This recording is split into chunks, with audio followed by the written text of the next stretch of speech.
¿Cómo están, jóvenes? En este vídeo vamos a ver cómo obtener dos medidas de tendencia central, como son la mediana y la media. También veremos una medida de localización como es la moda. Posteriormente, cómo obtener dos medidas de dispersión, que son la varianza y la desviación estándar. En otros vídeos explicaré su importancia en su utilización. Comenzaremos con la mediana para una clasificación de datos. Aquí tenemos como ejemplo una tabulación de una clasificación de datos con 5 intervalos de clase. Y esta es la fórmula de la mediana, que lo nuevo es la J, que significa ubicación, ¿ya?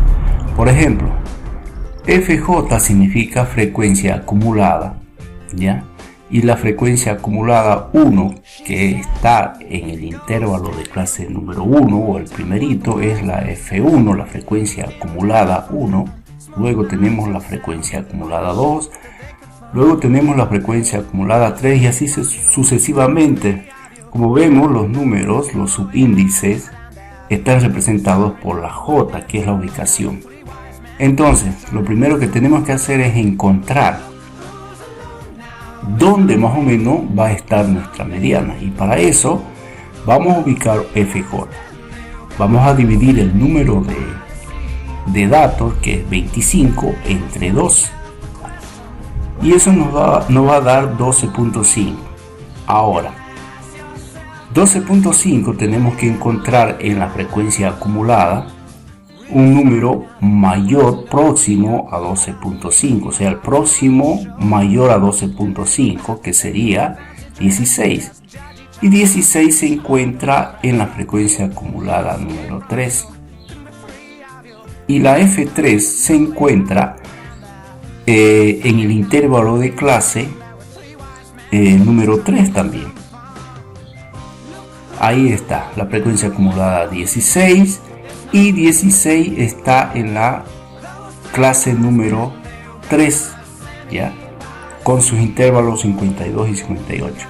Como tenemos 52 como límite inferior y 58 en límite superior, en nuestra fórmula tenemos que encontrar el límite inferior primero. Entonces colocamos 52 más, dice, n sobre 2, ¿ya? Entonces n sobre 2 es 25 entre 2, ¿no es verdad? Menos, dice, f sub j menos 1. Ahora, ¿cómo vamos a encontrar j menos 1? Como tenemos de que j es 3, entonces le vamos a quitar 1. Eso quiere decir, y tenemos f2. Y f2 es la segunda frecuencia acumulada. Está representada por el número 9, ¿no es verdad? Bueno, entonces colocamos 9 en nuestra fórmula. Todo eso vamos a dividir entre FJ, que es F3, y en este caso F3 es 16, y menos 9 también. C es el intervalo, la amplitud de clase, o sea, multiplicamos todo eso por 6 y luego le vamos a sumar al 52. Tenemos un resultado de 55. Bien, entonces nuestra mediana es 55. Quiere decir que está bien porque está dentro de 52 y 58. Ahora, si este resultado hubiera estado fuera de este intervalo, entonces nuestro cálculo estaría fallando. Bien, ya tenemos acá, ya hemos encontrado la mediana. Ahora vamos a encontrar la moda dentro del mismo intervalo o dentro de la misma clasificación de datos que tenemos como ejemplo. Bien, esta es la fórmula de la moda, donde en primera instancia encontraremos la frecuencia de clase o la frecuencia absoluta más alta que tenemos en nuestra clasificación de datos. Por ejemplo, acá tenemos el número 7. El número 7 se encuentra también en el tercer puesto de nuestro intervalo de clase. Bien. Por lo tanto, nuestra moda tiene que estar entre 52 y 58 también. Bien. Ahí está. Ahora, el incremento sub 1 vamos a encontrar a partir de nuestra frecuencia mayor, que es 7. Si restamos 7 entre o menos 5, que es la frecuencia de clase que está arriba del 7, entonces 7 menos 5 nos va a dar 2. Para encontrar el incremento sub 2 tenemos 7 también y restamos con la frecuencia de clase que está por debajo de 7. 7 menos 6 sería 1. Entonces ya encontramos el incremento 1 y el incremento 2. C, como dijimos, es la amplitud de clase. Simplemente tenemos que reemplazar la fórmula. El límite inferior sabemos que es 52. Reemplazamos 2. Reemplazamos también el 1, ¿no? Tal como está en nuestra fórmula. Multiplicamos todo eso por 6 y luego le sumamos al 52 y nos va a dar como resultado 56, que sería nuestra moda, y está entre 52 y 58. Eso quiere decir de que efectivamente la moda está perfectamente bien, porque está dentro del rango, dentro del intervalo que nos ha indicado ya la frecuencia de clase mayor en este caso. Bien, vamos a analizar ahora la varianza. Para calcular nuestra varianza tenemos dos fórmulas. La primera es para una población, que dividimos, ¿no? El dato. Primero hacemos una suma de un dato menos su media. Todo eso lo elevamos al cuadrado y luego sumamos de cada dato y dividimos entre n. N es el número de datos de una población. Y la varianza para una muestra es similar a la de una población, con la diferencia de que en vez de n mayúscula le restamos n menos 1, ¿ya? Que vendría a ser nuestro grado de libertad. Cuando existe frecuencia, en este caso, como en los anteriores ejemplos que tuvimos de una clasificación de datos, existía frecuencia de clase o frecuencia absoluta, entonces multiplicamos por f cada intervalo de clase, como vamos a ver más adelante. Bien.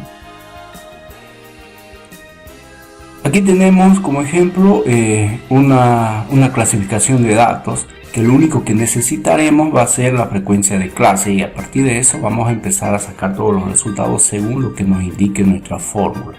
Bien, entonces primero vamos a obtener x. En nuestro caso va a ser la media entre los dos datos que tenemos de los intervalos de clase, o sea, la suma del límite inferior más el límite superior lo vamos a dividir entre esos dos, y esa va a ser nuestra media, que en nuestro caso va a estar representado por x. Sabemos que x representa a cualquier número, a cada dato representa x. Como aquí tenemos dos datos en cada intervalo de clase, entonces tenemos que sacar una media.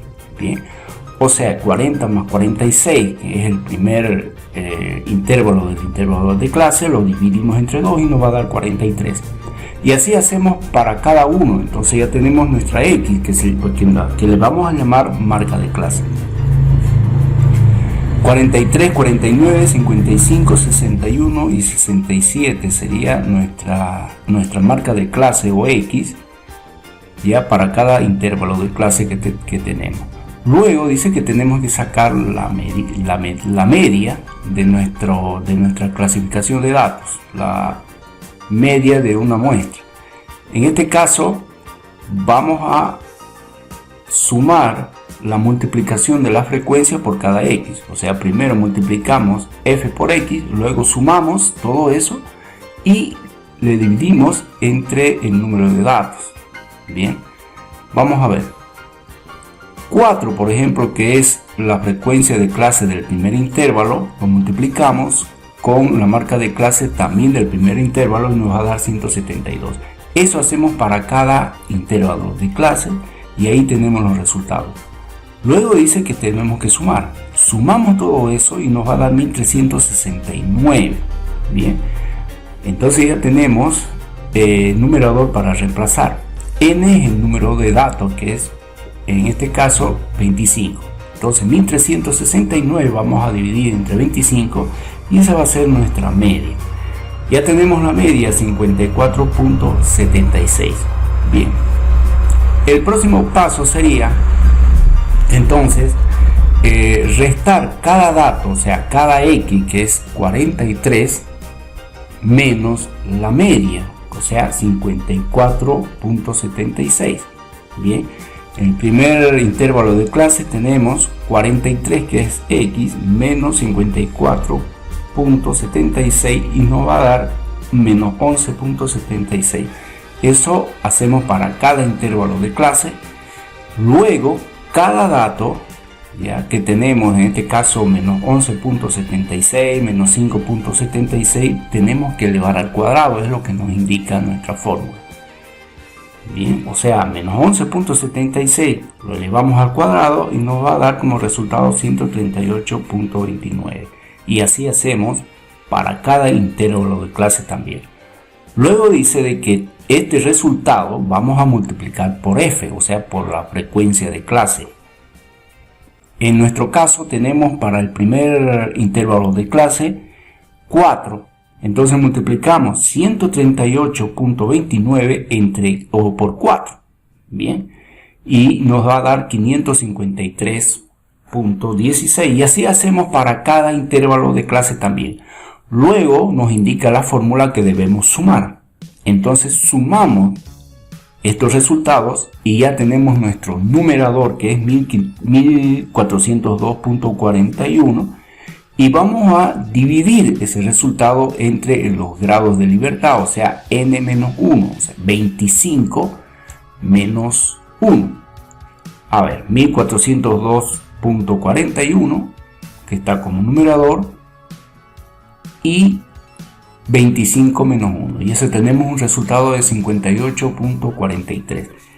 Este resultado sería nuestra varianza. No se vayan a confundir, ¿no? Porque esté elevado al cuadrado quiere decir que lo vamos a elevar al cuadrado. No es así, simplemente es el símbolo de la varianza. O sea que ya tenemos 58.43, que sería nuestra varianza para esta clasificación de datos que hemos puesto como ejemplo.